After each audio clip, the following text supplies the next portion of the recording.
कर्नाटक विधानसभा का चुनाव 10 मई को है, लेकिन इस बार बिहार की प्रमुख सत्ताधारी दल कर्नाटक चुनाव में भाग नहीं ले रहे हैं। जदयू और आरजेडी की तरफ से उम्मीदवार नहीं उतारा गया है और जदयू आरजेडी नेताओं का कहना है कि हम लोग विपक्षी एकजुटता को लेकर यह फैसला लिए हैं।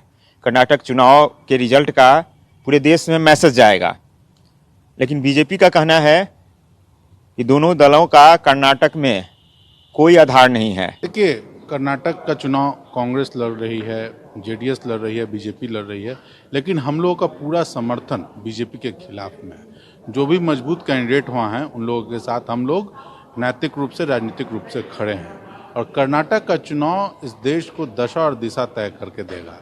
कर्नाटक का चुनाव बताएगा कि क्या यहाँ देश की जनता अपने मूलभूत मुद्दों पे चुनाव लड़वाना चाहती है या फिर अभी भी धर्म के रास्ते चुनाव लड़वाना चाहती है। इसलिए तमाम इसमें कर्नाटक का चुनाव अहम है और इसमें कर्नाटक का चुनाव विपक्षी दल जीतते हैं, कांग्रेस जीतती है, जेडीएस जीतते हैं, तो ये साफ संदेश जाएगा कि देश के लोग भाजपा से त्रस्त हो चुके हैं, महंगाई से त्रस्त हो चुके हैं, बेरोजगारी से त्रस्त होती हैं और हमें पूरा विश्वास है इस चुनाव में हम लोग, जो हमारी पार्टियां हैं, जेडीएस हैं, कांग्रेस हैं, बहुत अच्छे से बहुमत बना के सरकार बनाएंगे। और उसके अलावा देश स्तर पर चूँकि विपक्षी दलों की एका का जो हमारा संकल्प है और विपक्षी दलों की वोटों में कहीं बिखराव नहीं हो और जो सेकुलर और जो सामाजिक न्याय की धारा है उसको मजबूती कैसे प्रदान किया जाए, उस संकल्प के साथ माननीय राष्ट्रीय अध्यक्ष लालू प्रसाद जी और माननीय तेजस्वी प्रसाद यादव जी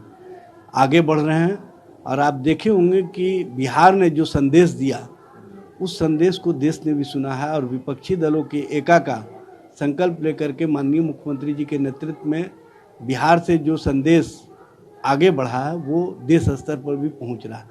लेकिन कर्नाटक के चुनाव परिणाम में कहीं ना कहीं जो समाजवादी हैं और जो समाजवादी विचारधारा के लोग हैं उनकी महत्वपूर्ण भूमिका है और आने वाले समय में कर्नाटक में हम भारतीय जनता पार्टी को परास्त करके देश को एक नया राजनीतिक संदेश देने में सफल होंगे और ये कहीं ना कहीं कर्नाटक का चुनाव परिणाम देश की राजनीति को भी प्रभावित करेगा।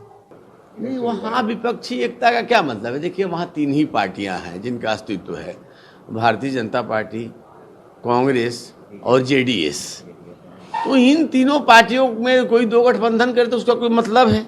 अब बिहार की पार्टी जिसको बाहर में कोई जानता नहीं है, ये तो गए थे उत्तर प्रदेश में भी, तेजस्वी यादव गए थे, समर्थन देकर आए थे अखिलेश यादव को। क्या कर लिया? क्या करेंगे? उत्तर प्रदेश में राष्ट्रीय जनता दल के अखिलेश को क्या मदद करेंगे और अखिलेश जी बिहार में उनको क्या मदद करेंगे? ये तो सामान्य राजनीतिक समझ वाले समझते हैं। ये फोटो सेशन के लिए ठीक है। आपको याद होगा पिछले बार जब कर्नाटक में कुछ दिन के लिए जेडीएस की सरकार बनी थी तो देश भर के नेता हाथ मिला के फोटो खिंचवाए थे और उसके बाद के चुनाव में क्या आया? तो चुनाव का परिणाम जो है वो चौंकाने वाला फिर होगा। बिहार की प्रमुख पार्टियों के कर्नाटक में चुनाव नहीं लड़ने पर राजनीतिक विशेषज्ञ अजय झा का कहना है कि इन लोगों का बहुत ज़्यादा आधार नहीं है वहाँ। लेकिन कर्नाटक चुनाव में यदि कांग्रेस जीत जाती है तो विपक्ष की एकता पर जरूर असर पड़ेगा, क्योंकि कांग्रेस तब लीड लेना चाहेगी।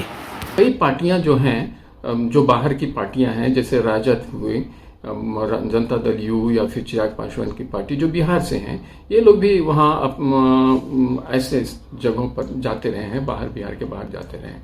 तो ये लोग अभी उस बार वहाँ नहीं लड़ रहे हैं, उनके प्रत्याशी नहीं हैं और उनका मानना है कि हम लोग विपक्षी एकता को मजबूती देने के लिए वहाँ वोटों के बंटवारा में अपनी कोई भूमिका अदा नहीं करेंगे। बात ठीक है, समझ में आ रही है।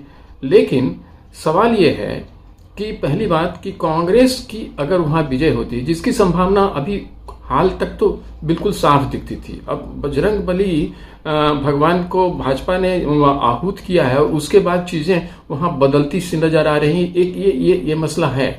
अब उससे लेकिन अगर हम इस कंटेक्स्ट में देखें कि क्या होगा अगर ये हारे या वो जीते, भाजपा अगर जीतती है तब तो सवाल ही नहीं उठता है। अपोजिशन एकता की बातें अभी जो होती हैं वह होती रहेंगी।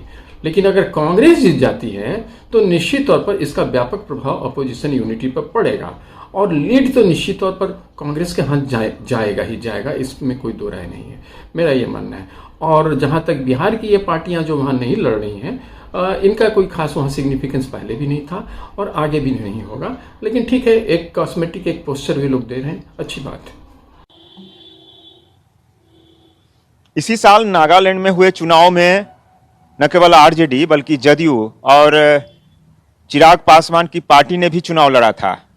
हालांकि इन दलों को बहुत ज़्यादा सफलता नहीं मिली, लेकिन कर्नाटक में विपक्षी एकजुटता के नाम पर इन दलों ने दूरी बना ली है। कर्नाटक चुनाव के रिजल्ट का विपक्षी एकजुटता पर भी असर पड़ना है, क्योंकि बिहार में कर्नाटक चुनाव के बाद एक बड़ी बैठक विपक्षी दलों की होगी और उसके लिए नीतीश कुमार लगातार प्रयास कर रहे हैं, विपक्ष के नेताओं से मुलाकात कर रहे हैं, बातचीत कर रहे हैं और इसलिए कर्नाटक चुनाव पर सबकी नजर बनी हुई है। अविनाश, ईटीवी भारत, पटना।